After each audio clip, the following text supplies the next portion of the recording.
A paz do Senhor Jesus, bom dia para você.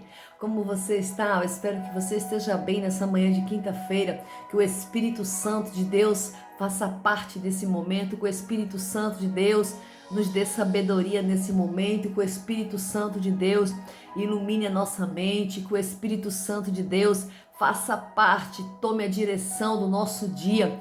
Que Deus abençoe você que está fazendo esta campanha, restaurando as estruturas.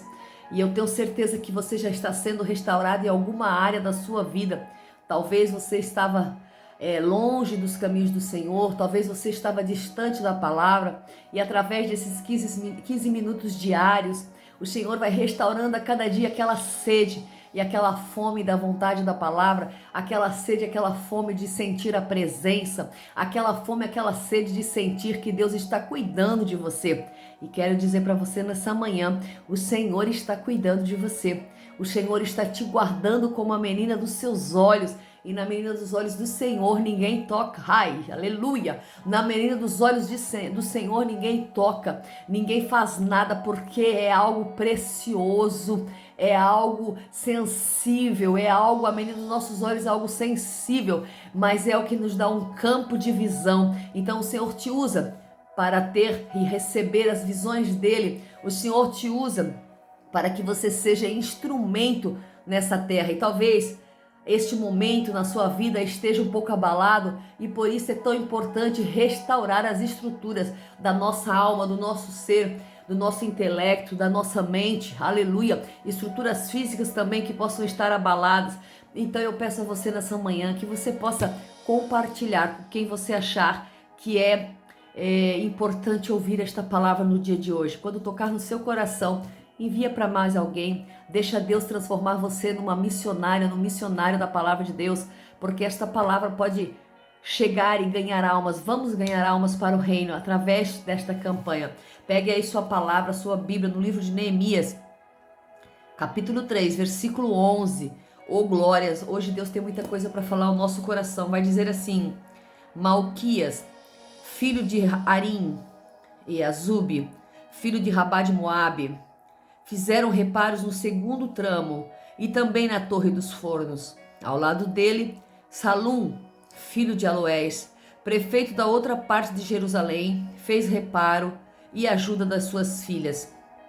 A porta do vale, repararam-lhe Anum e os habitantes de Zanoa. Eles a reconstruíram, colocaram as vigas de madeira e assentaram as portas com seus ferrolhos e trancas. E também reconstruíram 1000 côvados até a entrada da porta do monturo. Aleluia. Ô glória, aqui nós vamos ver nessa manhã. Vai começar falando no versículo 11 do capítulo 3 de Neemias, que o filho de Arim, o Azube e o filho de Rabá, eles fizeram os reparos na parte do muro que ia até a Torre dos Fornos. E também fizeram reparo na Torre dos Fornos.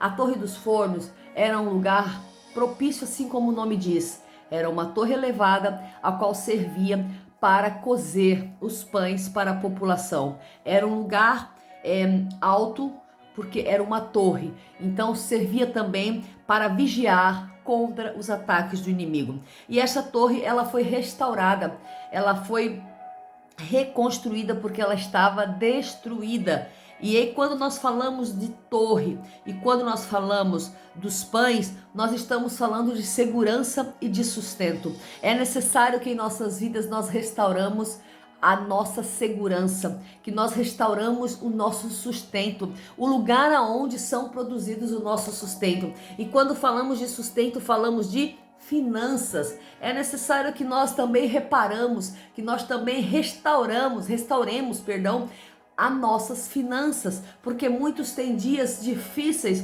muitos estão passando momentos difíceis, tanto no Brasil quanto aqui na Suíça, momentos difíceis aqui na Suíça. Às vezes, muitas vezes, em muitas casas, existe a dificuldade dos homens trabalharem, existe a dificuldade de homens trabalhar. Aqui eu estava pensando nessa semana como é regido o poder feminino, como é regido o poder de trabalho feminino. As mulheres chegam do Brasil aqui muitas vezes sem documentações e logo estão trabalhando, entram dentro das casas das pessoas e colocam a sua mão de obra em evidência, mas para os homens não é dessa forma. Para os homens é mais difícil arrumar trabalho, não que seja impossível, mas é mais difícil. Então nós vamos entender que o sustento de uma casa, ela deve vir do homem. O sustento de uma casa, ela deve vir do sacerdote. É bíblico, a qual o homem deve trabalhar para sustentar a sua casa, para dar o sustento, para dar. Ele está sobre a mulher nesse sentido, está dando sustento, está sustentando ela. Então estamos submissas ao homem nessa parte da sustentabilidade, de estarmos sendo sustentadas ao lado financeiro, ao nível financeiro. E aqui essa Torre dos Fornos, ela estava destruída. Em quantas casas nós vemos a Torre dos Fornos destruída? Em quantas casas nós vemos o lugar propício, o lugar elevado para que o homem tome a frente, está destruído, porque a mulher teve que tomar a frente. Então nós vamos entender que o Senhor também quer restaurar essa área da nossa vida. O Senhor também quer restaurar esta área do nosso conceito, da nossa mente, entendendo que o homem sim deve trabalhar, que o homem sim deve fazer parte da construção familiar e que a mulher sábia, ela edifica a sua casa. Nós vamos entender que restaurar a Torre dos Fornos é também estar com um momento de vigília, com um momento de percepções aguçadas, com um momento da visão, ter uma visão em alcance elevado, que a gente possa restaurar nessa manhã a Torre dos Fornos na nossa vida, que nós possamos restaurar nessa manhã a Torre dos Fornos, o lugar aonde há pão e o lugar aonde nós tenhamos uma visão para observar, para analisar e para se precipitar com qualquer ataque do inimigo. Também vamos ver que ao lado dele, Salum, filho de Aloés, o prefeito da outra parte de Jerusalém, fez reparos. Mas ele fez um reparo diferente, gente. Olha aí no versículo 12, não perca essa parte. Ele fez um reparo diferente com a ajuda das suas filhas. Ou seja, muito provavelmente este homem não tinha filhos homens, mas isso não impediu que ele participasse dos reparos. Não impediu por quê? Porque as filhas se posicionaram para reparar também partes do muro. E as filhas, elas, se a gente entender o lado judaico, nós vamos entender que a mulher não ia para o serviço braçal, não ia para o serviço pesado. E aqui nós vamos entender que elas foram, por quê? Porque elas são reparadoras natas. Mulheres se posicionaram nas reparações dos muros de Jerusalém. Então nós vamos entender que em todo tempo as mulheres têm uma parte do coração de Deus, as mulheres são amadas do Senhor, as mulheres são queridas de Deus e o Senhor tem um grande apreço por nós. O Senhor cuida de nós como a menina dos seus olhos. Oh glórias, fique feliz nessa manhã se você é uma mulher. Não fique triste entendendo a sua posição de mulher na sociedade, porque aqui elas saíram da posição delas para ajudar nos reparos, porque elas também queriam dar a sua parcela naquele reparo de Jerusalém. Elas não se sentiriam felizes de ver que todas as famílias ajudaram na parte que lhe cabia, e elas, sendo filhas do prefeito, também colocaram a mão na massa. Diferente daquele pessoal dos tecoitas, que os nobres não queriam colocar a mão na massa. Os nobres não colocaram a mão na massa. Os nobres não colocaram a mão na obra. E aqui as filhas do prefeito, elas colocaram a mão à obra para reparar. E aí nós vamos ver que entra na porta do vale. Oh glória! Entra na porta do vale nessa manhã. E quem reparou a porta do vale? Anum. Eles reconstruíram, colocaram as vigas de madeira, as portas, os ferrolhos e as trancas. Oh glória, mais uma vez, porta, ferrolhos e trancas. Para Deus colocar bastante na nossa cabeça que é necessário ter portas, ferrolhos e trancas. Todos os dias, muito provavelmente nós vamos ver falando de portas, ferrolhos e trancas. Então nós temos que entender que Deus quer que nós colocamos essas três coisas na nossa vida. E E eles reconstruíram 1000 côvados, diz aqui, 444 metros.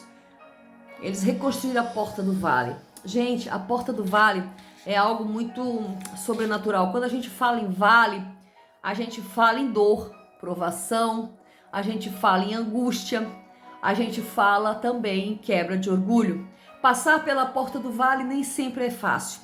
Passar pela porta do vale, todas as pessoas gemem e choram. Passar pela porta do vale é angustiante. Essa porta do vale, ela dava para o vale de Cedron. Por isso ela se recebeu o nome, a porta do vale. Mas lá quando descia muito até chegar no vale de Cedron, quando chegava lá tinha muitas águas, diz aqui os estudos, tinha muitas águas. Então eu quero dizer para você nessa manhã, não importa a porta do vale que você está passando, saiba que lá embaixo está cheio de água. E quando falamos em água, falamos em restauração, em espírito, falamos em poder de Deus, falamos em mergulho na água do espírito. Quando falamos em vale, falamos em situações difíceis, mas que é para um crescimento espiritual, que todo cristão passa, que todo cristão que não passou ainda vai passar pela porta do vale. Seguir a vida cristã é algo sobrenatural.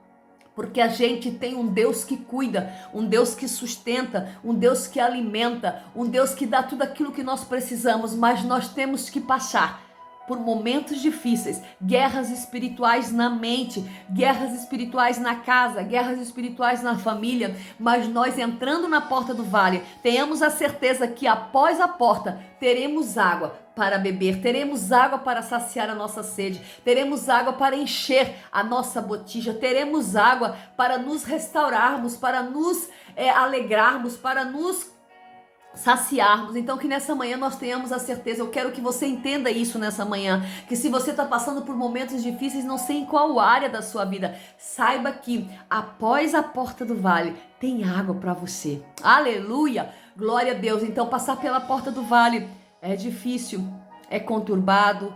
Às vezes a gente quer desistir, a gente às vezes não entende essa porta, não entende o vale, né? A gente ouve muito aí o jargão cristão, eu estou passando no vale, ô glória. Se você está passando no vale da glória, porque após o vale tem a água, ô glória. Entrar no vale de Cedron quer falar que você vai estar cheio de água disponível para você beber, sabe? Quando a gente entende que passar num deserto, passar num vale é momento de crescimento, é lugar de crescimento, é lugar de elevação, é lugar de você encontrar o Senhor, é lugar de você ter encontro com Deus.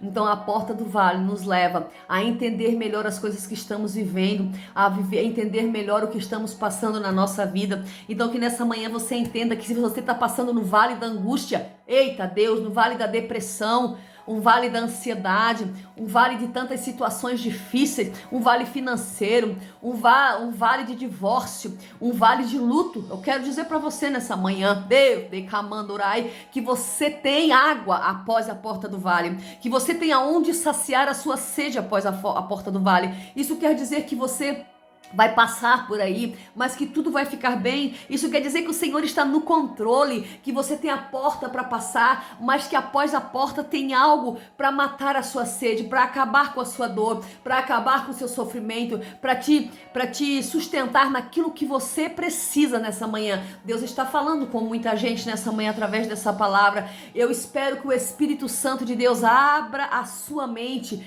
abra o seu ser, para que você entenda que tudo aquilo que passamos nessa vida tem um propósito, e o propósito é específico: crescimento espiritual, crescimento na sua vida física e espiritual. E Deus coloca às vezes nas nossas vidas situações, Ele permite situações difíceis para que entendamos que após a situação difícil Ele passou com você e Ele está lá do outro lado já te esperando para te dar água a beber. Então que nessa manhã você possa entender que passar na porta do vale é necessário e é preciso em todo aquele que serve a Cristo, porque Jesus disse: no mundo tereis aflição, mas eu venci o mundo. Aleluia, glórias ao Senhor. Então nós entendemos que Jesus passou por todas essas aflições, Ele passou por tudo, então nós passaremos por tudo, porque Ele está